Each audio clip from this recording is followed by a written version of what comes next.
Kwame. Yes. Say one enam fufuo entem ete say. Nti na je ya do for to nyum say ya asem hwe. Wokọ hotels ho no enam fo na nipa bia na onim mo na we expect say ko mbe boa wo no. E de na o ye ma ho. O bebre na anya hwe. Bebre yi no obi ayi woman dodo na obi crampo kan say one can chere me straight but even say me tie call recordings phone calls tama madam for Boaku pa ona oma ye believe me after the first 2 weeks no your friend obo okay ya me nshira no bebre okay na ono nso na oma me baby tena ye tama na ma se mo court because me ni bibi tena wo kuma se ba na one ne nkrofo no bi ewo obo ase eti ye de sa na court date ne so na ya sori ahoma che ne ekọ ne ye ba on because ena sata mo na one city crampo ni me ho because me nya adwuma na se ma eto mo no me coin enti ono na ode me ko sa de me ba one me girlfriend na me date ne sa time no crampo kasa ebo na ono na obo na mane o ma na update na ade no girl no kura to me ka say oh hey sa sika na de one me andi o nti minim wo hwe na obo adamfo ye ne te movie production that times no o to me ka say oh na say ya china na say o ye froster and ya say obedama pro and obo ka say onu to me de o ye froster kura me say obepie and na o ye ma me pie after 2 weeks no just na ahobo ne sha enti yes a che me bi mu no na ono so na ho de na ndrusa eti wo ginam fodi me nye nipa need is first okay but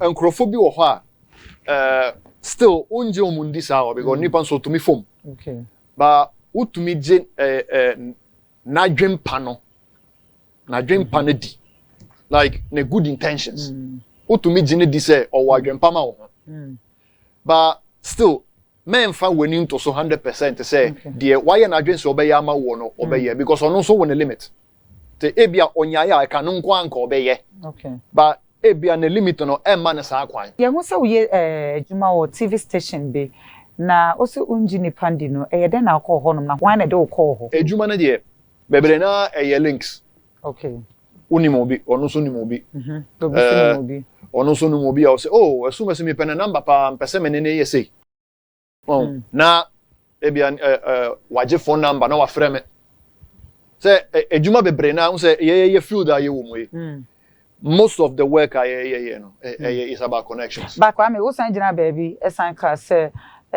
kuma wudu no enwuye but esan say producers ne directors no adwum boni e wo omtirim ene fakada mo ye nti ni nyina aka ho na ama adwuma no ayesa edo so nti na me kan oh okay but men ka say omo nyina sa na omo okay we say binom yes okay cause minim director for bi mo asambia ni meni omo ntem okay but sadie no ena enye kuma wudu nko okay Ghana as a whole ba kuma wudu no de mehia bebre ena enibrebo ne no so do so okay ena emma adwuma no entumi nko enim no because ye producers mi no ebia executive obi always ka obetumi aboa ye no waba ebia waboa meme production na ye wo ya na wa fa chiri akwaka che ne se o Kwame Broni ne ja no na ono na adwuma nya papa okay na ebia waje me chiri die na waba be ye wo die no well ene ma say ya na egu industry no movies dodo sen na we are acting ma na obey actor no watcha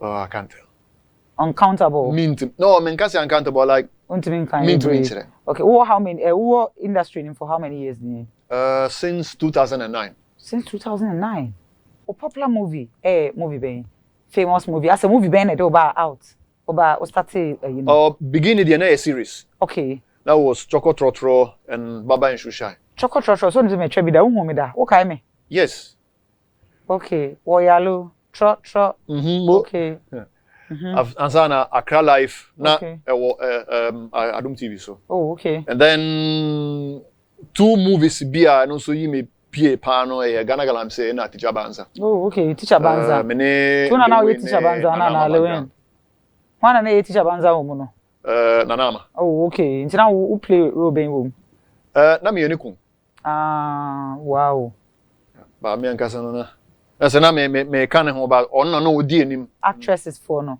Wonu obi akoye adwuma na wonu obi ada role ama what feeling nipa kro ne da. As e bia ma feeling adwuma na as ma feeling. What feeling da? E wo mu da. Ah there be. Okay, Sinifo man dodo say na ne adeti since odo nhura movie no. Sinifo de ma date bi enye bebre. Nipa dodo say. Oh. O calculate nipa be 15 and 20. Calculating be. Oh, Andrew 5. Andrew 5. There was a time na mpese me ware wo industry no. Okay. O ba foforo no. So I was more there be. After some. After some, okay. Enti na me imagine say sadia ene mehwehwe obi ana hojo. Na da form. Ba it starts no. Me nko ama fam de amwa me. Wow. Boni nipa net na for how long? The longest menena tena no I think is almost 1 year. Almost 1 year. Nipa no betimi abondin. Okay. It is not but not a star. No, that be none of them was a star. Okay. Omunyina upcoming artist ni. Yeah, and I say omunya upcoming kra. In fact say ebimu na underground na omo na underground ache. And I say na ebimu kra ye crew members. Okay. Because I also thought say maybe I should shift to crew. Wow. Because actors in there sometimes no monante na ya. Yeah, I'm fine say see ya wutuwe. Obi abase opaware, opese no worry. But from 45 years going, obe accept no now na worry. That just say when you chairman. When you chen. Well, depending nipa no. Depending nipa all the no ba. Okay. But mean to me say when you chairman ti menye. Okay. I will consider. Okay. Because difference no enye match. Though there is that perception say obano enyini senwa ebia anhwa ombu. Okay. Ana say obano o sika chenwa onfa obo ma bema. But enye obia na otesa. When your baby what's your baby odo no pa o ma broken hearted and I say ojani jawo. Oba baby because we say oba baby ma broken heart anyame nko a ache. Eno de obi na kan nya no kore. I say ye bisa ho nsem bi branza na waba. Me yaku me ho ana. Eno de. Okay, so broken heart na unya ye no eba ne say. Nipa no wa akofo obi foforo. E na ukoche no. Simple as that. Ukoche no. Yeah, me nya. Uni nyina ye nim. Uni se me Nayas me nim ni nyina. Enye me ankasa na me koto. Yes. But me nya evidence. Okay. It's no how. Oh yes. Obeyare pa ukoda hospital. Wow. And on person beka. David oh. Emma who started for pressure drew. Broken me. Apu David. Oh, okay. Say nipa da sani be ma de me fa mu de wo nipa nsam mu de e different from way or broken heart dey to me ma me pressure. Oh, okay. Never. Kwame. Sisi oba be na ne sisi. And dey sha adakam. Yep, Ghana for pesi ehu oba be na wona ne sisi a. Oh, David omu hu on be ha adwen. E sha adakam. Wow. Me wo madoro se. Me wo. Onwe. O twen abrebe. Me twen oba me ne wo.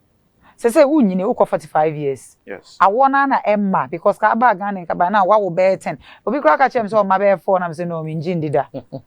Enti awona na emma ana nso se wona wo twen kakra. Ana ma wo hia wo mo no obo na omo nya o ma adwene se omo na wo be wo.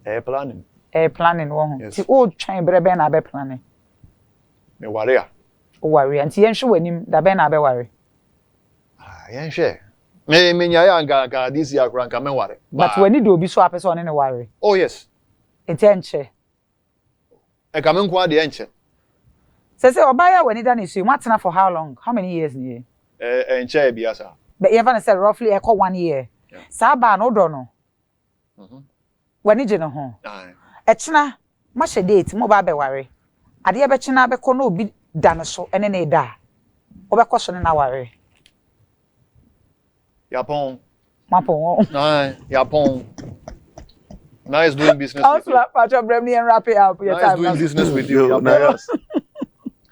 I think say me tie Kwame Broni na no. And near back with my pekea. Okay. Me jina some dey 2 FT phone no bibia. Okay. me dana so na mebu na waso so say nipa de ba ko ekunye ya odie okay and utie na setre na brabo mu ade ba ko obomode and say o manie man hye so enche o manie ma because say u check your anya me boy na ya odie te say sa ba ade e wa kokko bonye no and the different nipa okay entina nipa o mo brand ne pa ya sofo okay because nipa wo be boa wo mo no o mom kra na de boni bi tua wo ka okay utimi tumpen so na o man nipa niema enhye wo so a eboa wo e ma one wini che okay and the pressure you kun krofo ne ateta dwendwen manipa bebre ne ye fa pressure do na obusa pressure do na metro na mestre because we obi a wo ma ya odi room a ebetete and I believe so why there on koso sa ba ko a o kan ya manage ye the education aspect na was on mine not say it's medru say yetumi ehwe your education okay I think say mu bi aka na ya betena no ten na meeting no na me believe say yemfa kwanyes ne san kan bio okay because ye raise enipa ye raise omo adwene mu nimde yentete okay ye just as what shape obi as say bi ko jema bi na mo no mu jana mu na ko bi baden was spending about 26 years in school or you was me unemployed graduate which education system I be come from primary abedu university no chabe 26 women na nipa spending all this years away na ya so here was mitifie me adwuma nye that's the problem somewhere so let's encourage our kids na apart from school no more kono yen hwe say niema wo no bitime aye na internet mo use ni yie na neba bi enkra no mo so a niema mo de ye na emoa ye Kwame matese so pema pa asa wa be ye Ghana Broni na wo ye hit and run as only way a year 6 months 3 months we jani so as we use na we feel area and once anko for friend no and once am cut say final asama bibisa no me mpe hit and run okay me mpe hit and run okay emre bi na mepema yes I know yes nemo na me young okay and me e ma dream say like my dream be fie no and me yi ma pe free ma brabo okay tia nti say wajai ma pe no how many years ye yes de mean to me nchire be 2 years ni wajai ma asem no ebro Nayas wajai ma asem no me nya sa wajai ma asem ni say because me kai say at least ma me be 5 na 5 years there Kwame that was 2009 no Kwame there endu 5 years there endu 2010 Kwame there Kwame 5 years asema wo ba be ka no 29 ne 2010 enti wa woni masema me be ka no Kwame na wo ho no de NS those years oh Nayas Kwame yanko ponshrawo onso me ni ajipa such say me friend is Kwame me pesa obanani embe hye wa brabom experience was say sister me badodo de me ye bia me jai na maba na mabe share me de na etu afofrofro efu yankopon hraw me ni aso ensema ya kan nyina me pesa wo show camera nim na obo no tofa efutu sema wo de be ma de wo show in kran share arechechere na afi uwi a social media handle na wo telephone number bi wo ho no bo wo pese wo hiaw adwuma ise wo de aka bi a MC na wo de aka ho no bi wo ho a wo hiaw niama bebre nti hwe wo camera nim na fa wafutu final ways bubu bechere wo mame the mechanic say bibi a wo free ensema a wo fam ene tebia a wo wo no enkyere nipa ko a wo ye anase nipa ko a wo ba be ye eti those things don't define the type of person you are enti memma eno anase memma saa niema no ensi wo kwan anase memma ne mu abam say oh baby am free there enya ade ametumi aduru say that doesn't define you enti said ye meka say Bible krampo ka you shall know them by their what their roots no their fruit we don't care about the roots baby aduane gine hini na yasam the hiane fruit aba duane beso enti the hiane ochina asem no enti ewieye eni asem eno ye se na shas enti memma asem na shas ne mu abem Enti afi me handles no. Me handles no eye Jan Luca Romeo Jan te say ohene Jan. But stadium enya media. Okay. Jan DJ Tell me catch them. Jan Luca Luka Luca Sempa. Bible mo Luca. Okay. Romeo there. Okay. Obi any. It's the how they what talk on no. Yes. Okay. And our telephone number. We number why number? Ekrampo your production number and we easy mom say obenyam. Okay, we your production say bia. Like your production bia abrofo omo Ghana. Okay. Omo basic Ghana nkasa no. Omo san so you acting. Okay. Yatiko. Okay, good. Eti ano ho number and we beto. Ita wankasa. Number no why ho. Etoda equita menu apenyi a oye penyi a oda no. Uji sa nipa ni di. Oh yes, absolutely. Okay, any fa number no etuja na obi pese obejo. Ba no business e dey me jini di. Me patrol you. Eba business a uji ni di ate. Ye wo ha no abeka che ne se unji ni di. But we dey uji ni di e da nyame asem patrol hwe na camera nim. Na fa number no tuja obi pese obe support mo. Obi pese obe join ya. Obi pese obe fa as MC a bibia fa number no tuja. Okay. 050 635 4771. 050 635 4771. Okay. What number ni bi? 050 635 4771. Okay. Obroni Media. Obroni Media. Eda nyame asinya ko ponsha papa. Me pa twa ni die kwan so a ensema ya kanyina for camera ni mo final ways na for telephone number bibi asafo no e wo wadaroma na social media handles ni ati jama. You I think say the American for na sabre ni say the greatest yakopon dia ma e mere. Emre bi etwemu na Kwame Jan anase Kwame Broni na ona dance di ni say bia no wo hye na nemu modern. Me obu sense say wo se de sese nemu mu ye. Eti de wo nemu no e mani en hye say kokun na emum emre etimi sisa. Eti nyame hye say wo tie na wo hye sabre. Me din the Apostle Thomas Kuti appear the Counselor General na me social media platform na so TikTok, YouTube, Facebook, baby edini Apostle Thomas Kusi appear. Number is 0249 450772 0249 450772. But number then I ask me so I no more WhatsApp. Papa and I catch on me papa my spiritual father ba house was me can bring you was number ni dear. Was it 2 o'clock? I don't friend. Friend put the me nantem. Don't cry the me nantem. But who prefer Do you prefer WhatsApp? Friend be me program na me for the WhatsApp there. Okay. WhatsApp me meet me respond anytime. Patrol. Yes, the number be to just friend now on fa. Then me free ya me say cry another program. Okay. E to be friend no na ahwa no we nya to the WhatsApp me. All the class send and meet me respond anytime. Yeah. It's a number is 0249 450772. Okay. 0249 450772. Okay, daddy. Nyankopon sure. Let me transfer wa. Ba Kwame, we dey papa fache next time obeba no. Ye beye inshra photo semen kan sure say obeye frame ebi amount. Na Kwame Broni inshra photo say yemfa surprise amount. Sa. Me pa chwan. Enti fache no. Anasa mo fancha yen adofo say ono anka sentimi ame present amayin but say yemfa ma Kwame Broni ne bra pani enti wadaroma me pacho wadaroma inshira photos. Oh wow. Say yemfa no so ne supporter or the support Nayas production.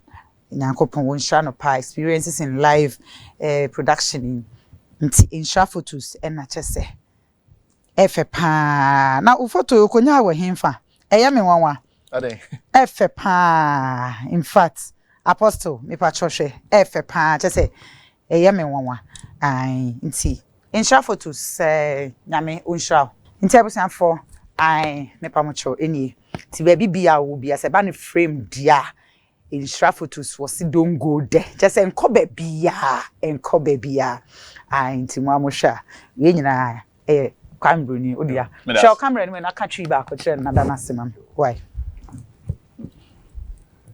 inshira photos madam wase my idea pa mo ya idea mana tomeso ayeme nwanwa wow nyame nhyira mo adwuma nso aw ndu echire aw nyame mamudwa aw